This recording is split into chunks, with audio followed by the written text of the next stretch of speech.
नमस्कार बच्चों। आज हम पढ़ने और समझने वाले हैं क्लास 10th एसएसटी सामाजिक विज्ञान की वर्कशीट नंबर 47 यानी कार्यपत्रक संख्या 47 को। यह आपकी 20 दिसंबर 2021 की वर्कशीट रहेगी और आज की इस वर्कशीट में हम ज्योग्राफी भूगोल के 6th चैप्टर विनिर्माण उद्योग को पढ़ना जारी रखेंगे।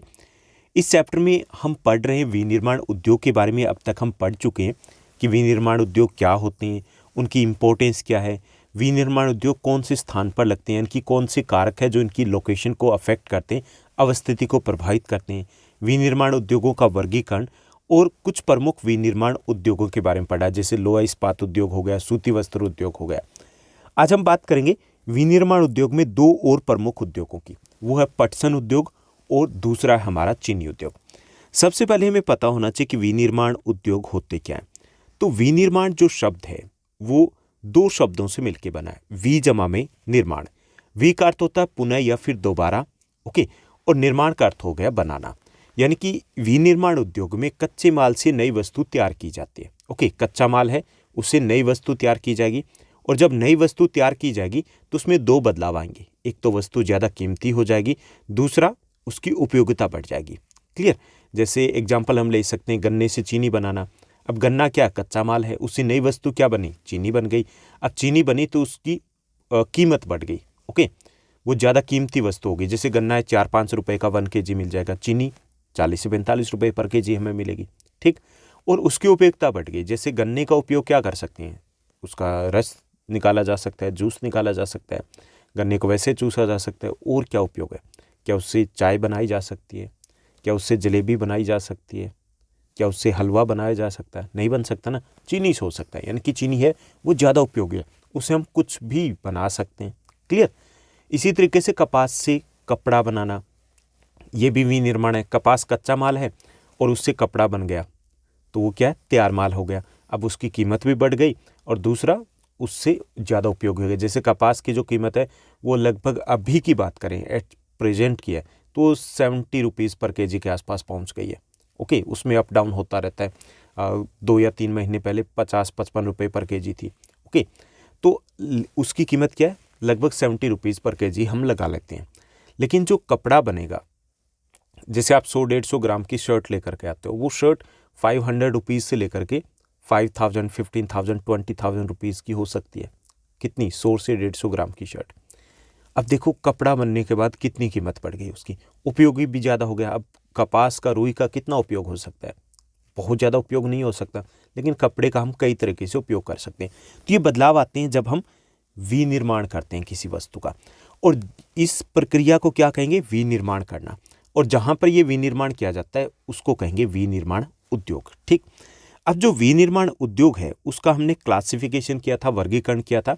तो आपके एनसीईआरटी के अकॉर्डिंग विनिर्माण उद्योग कच्चे माल के आधार पर 2 प्रकार के होते हैं। हालांकि हमने 5 प्रकार बताए थे, लेकिन एनसीईआरटी की आपकी बुक के अकॉर्डिंग 2 प्रकार के दिए। एक होते हैं आपके कृषि आधारित उद्योग और दूसरे होते हैं खनिज आधारित उद्योग। खनिज आधारित उद्योग कौन से होते हैं? वे उद्योग जो अपना कच्चा माल खनिज से प्राप्त करते हैं। ठीक, जैसे लोहा इस्पात उद्योग हो गया, सीमेंट उद्योग हो गया, एल्यूमिनियम उद्योग हो गया। तो ये क्या है, खनिज आधारित उद्योग है। दूसरे होते हैं कृषि आधारित उद्योग। कृषि आधारित उद्योग कौन से होते हैं? वे उद्योग जो अपना कच्चा माल कृषि से प्राप्त करते हैं, जैसे सूती वस्त्र उद्योग, पटसन उद्योग और चीनी उद्योग। तो आज हम 2 कृषि आधारित उद्योगों की बात करेंगे, वो है पटसन और चीनी उद्योग। सबसे पहले हम शुरुआत करेंगे पटसन के साथ। पटसन के बारे में आपने पढ़ा जरूर होगा, लेकिन पटसन का पौधा नहीं देखा होगा। पटसन जो है उसका एक पौधा होता है, कितनी लंबाई होती है, लगभग 12, 13, 15 फीट के आसपास वो लंबा होता है। ठीक, उसको गूगल कीजिएगा, आपको मिल जाएगा। और उस पटसन को काटने के बाद पानी में गलाया जाता है। ठीक, वो जब इतनी हाइट होगी, थोड़ा सा पक गया, तो उसको पानी में गलाया जाएगा और गलाने के बाद उसको पीटा जाएगा और पीट करके उससे रेशा निकाला जाएगा, जिससे बनेंगे जैसे आपने मैट देखे होंगे स्कूल में, अब तो बेंच आ गए, नहीं देखे होंगे तो बोरे जरूर देखे होंगे। वो किससे बने होते हैं? वो इसी पटसन से बने होते हैं। रस्सियाँ बनी होती है, लेडीज़ पर्स वगैरह सजावटी सामान है वो पटसन से बने होते हैं। तो चलिए इसकी विशेषता की बात करें। भारत पटसन और पटसन निर्मित सामान का सबसे बड़ा उत्पादक है। पटसन का भी और पटसन से निर्मित सामान की बात करें तो उसका विश्व में सबसे बड़ा उत्पादन है और बांग्लादेश के पश्चात दूसरा सबसे बड़ा निर्यातक भी है। यानी कि हम उत्पादन में, चाहे पटसन का सामान हो या पटसन हो, उसमें हम पहले स्थान पर है। क्लियर। लेकिन जब हम निर्यात की बात करते हैं, एक्सपोर्ट, दूसरे देशों में भेजने की बात करते हैं सामान की, तो उसमें हम दूसरे स्थान पर आते हैं। बांग्लादेश पहले स्थान पर है, क्योंकि हमारे यहाँ पर जनसंख्या बहुत ज़्यादा है, तो खपत भी ज़्यादा होती है।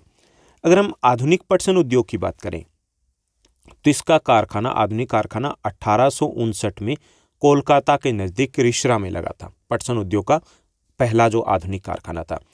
अभी की अगर बात करें तो वर्तमान में हमारे देश में लगभग 70 मिलें हैं। कितनी है? 70 मिलें हैं पटसन की।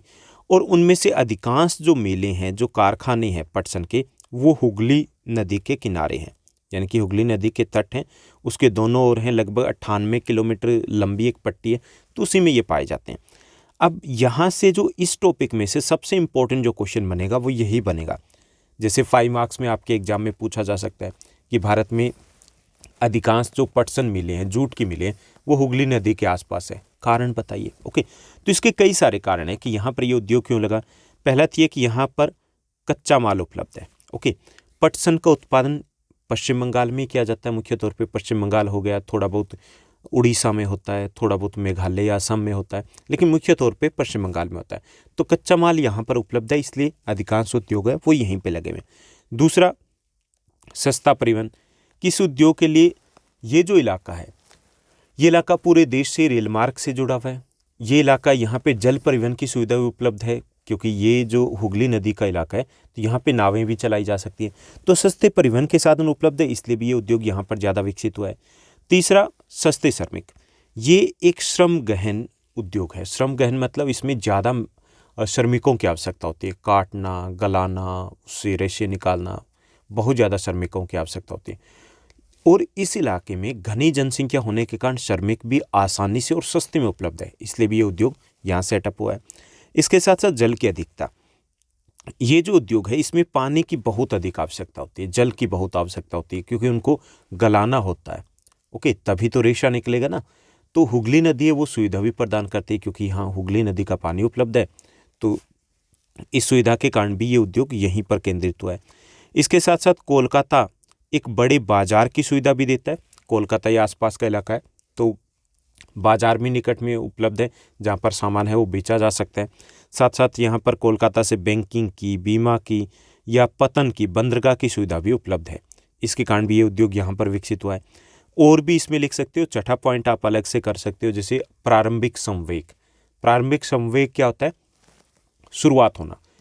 यहाँ पर पहली जो मिल थी जूट की, जैसा मैंने बताया कि 1859 में, 1859 में यहीं पर रिश्रा में लगी थी, कोलकाता के नज़दीक। जब कोई चीज़ की शुरुआत जहाँ से होती है, तो ज़्यादा चांसेस है कि वहाँ धीरे धीरे एक मार्केट बन जाती है। जैसे दिल्ली में गांधीनगर की बात करें, तो वहाँ पे थोक कपड़े की मार्केट है, शुरुआत वहाँ से हुई थी, धीरे धीरे वही मार्केट बन गई।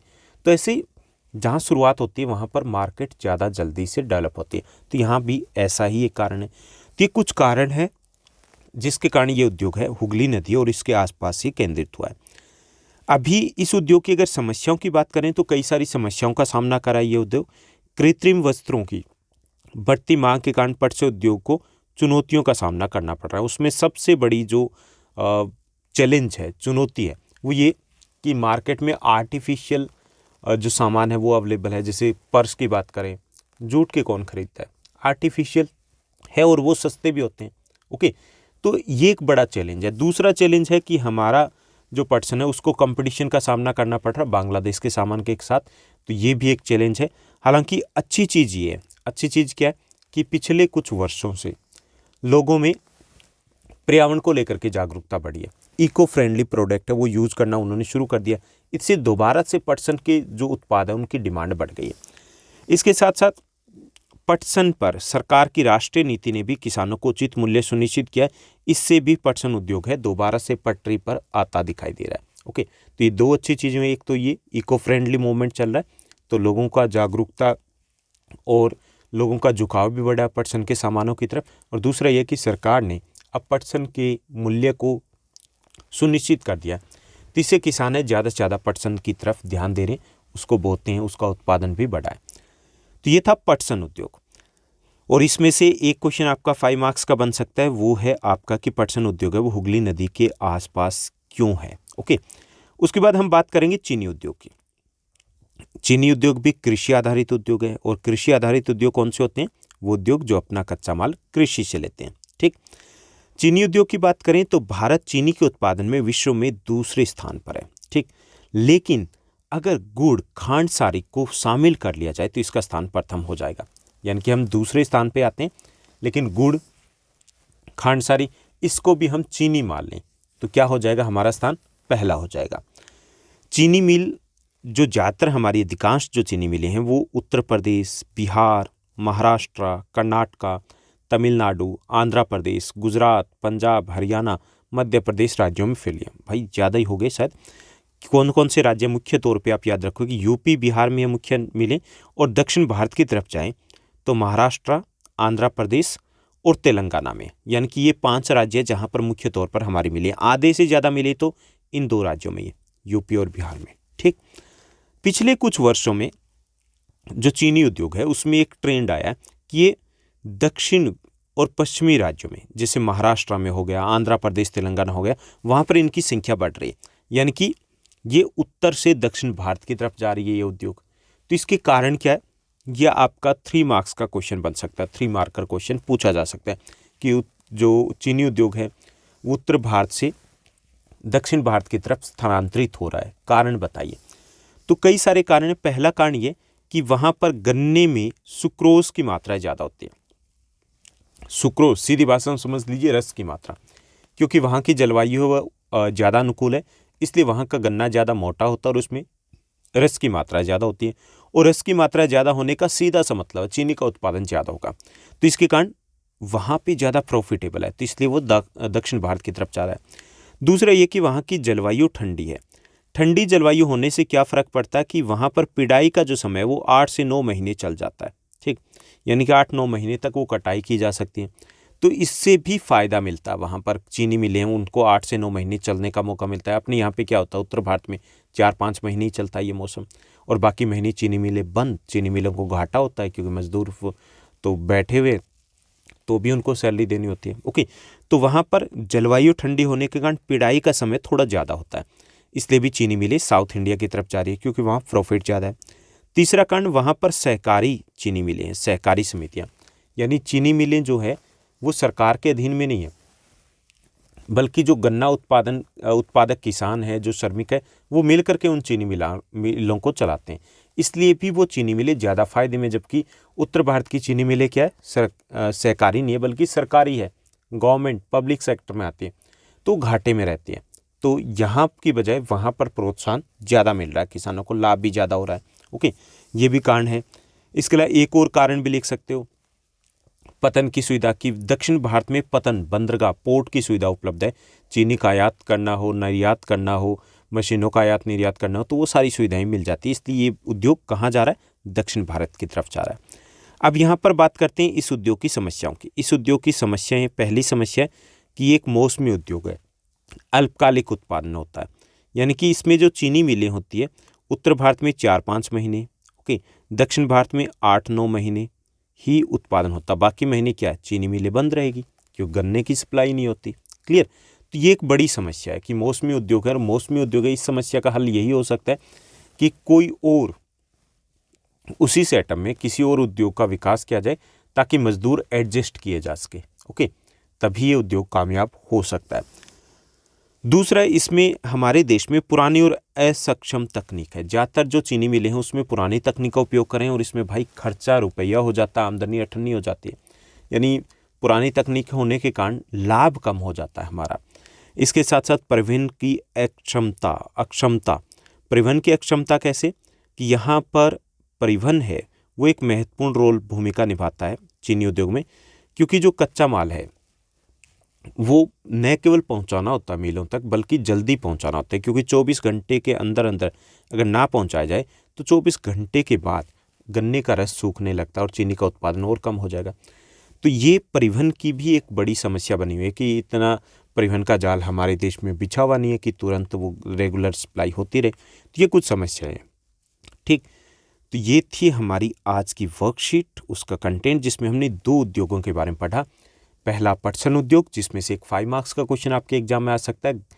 जो पटसन उद्योग या जूट उद्योग है वो ज़्यादातर हुगली नदी के किनारे, कारण बताइए। और जो चीनी उद्योग है उसमें 2 प्रश्न आपके बन सकते हैं। एक तो चीनी उद्योग है वो दक्षिण भारत की तरफ जा रहा है, क्यों, और दूसरा उसकी समस्याएं। अब हम बात करेंगे प्रश्नोत्तर की। आज की इस वर्कशीट में 2 बेहद आसान से प्रश्न दिए गए। पहला हमारा प्रश्न दिया गया, पटसन उद्योग के महत्व का वर्णन कीजिए। ठीक, जूट उद्योग के महत्व का हमें वर्णन करना है। तो पटसन उद्योग श्रम गहन उद्योग है, यानी कि इसमें ज़्यादा श्रमिकों की आवश्यकता होती है, मजदूरों की आवश्यकता होती है, इसलिए ये लाखों लोगों को रोजगार उपलब्ध करवाता है। ठीक, पहला लाभ तो ये। दूसरा, पटसन उद्योग निर्यात के लिए बृहत सामान उपलब्ध करवाता है, इसलिए भारत विश्व का दूसरा सबसे बड़ा पटसन सामान निर्यातक देश भी है। ओके, तो हम दूसरे नंबर पे क्यों हैं, इसी उद्योग के कारण ही आ रहे हैं ना, इसके निर्यात में। तीसरा, ये कुल निर्यात मुद्रा का लगभग 20% है वो इसी उद्योग से हमें प्राप्त होता है, यानी विदेशी आय है वो भी हमें इसी उद्योग से हो रही है। तो ये हो गया इसका महत्व या इम्पोर्टेंस। उसके बाद सेकंड क्वेश्चन दिया गया, दूसरा प्रश्न है, चीनी उद्योग की समस्याओं को दूर करने के लिए कुछ उपाय हमें सुझाना है। तो यहाँ पे पहला है कि नवीन तकनीक का उपयोग किया जाए, क्योंकि लेटेस्ट टेक्नोलॉजी का अगर यूज़ करेंगे तो खर्चा कम होगा और आमदनी अधिक होगी, लाभ अधिक होगा। दूसरा, एक और भी समस्या चीनी उद्योग की, श्रमिकों की उत्पादकता काफ़ी कम है। ओके, श्रमिक है उस तरीके से काम नहीं करे जैसा कि करना चाहिए, जिसके लिए ज़रूरी है कि उनको विशेष प्रशिक्षण दिए जाएं, हर वर्ष होने चाहिए। तो इससे उत्पादकता बढ़ेगी उनकी और लाभ भी बढ़ेगा। तीसरा, चीनी के लघु उद्योगों का विकास गन्ने उत्पादक क्षेत्रों में किया जाए, इससे परिवहन की समस्या दूर हो जाएगी, यानी कि बड़े उद्योग की बजाय छोटे उद्योग लगाए जाएं। छोटे उद्योग है वो थोड़ी थोड़ी दूरी पे लगेंगे, जैसे 10, 15, 20 किलोमीटर की दूरी पे, इससे परिवहन की समस्या का समाधान किया जा सकता है। तो ये थी हमारी आज की वर्कशीट, जो काफ़ी इम्पोर्टेंट थी और बहुत आसान भी थी। उम्मीद करता हूँ सब कुछ आपको अच्छे से समझ में आया होगा। अगर आपको ये वीडियो, ये वर्कशीट अच्छी लगी तो इस वर्कशीट को लाइक और शेयर ज़रूर कीजिएगा। आज के लिए बस इतना ही। Thank you, bye bye, have a nice day.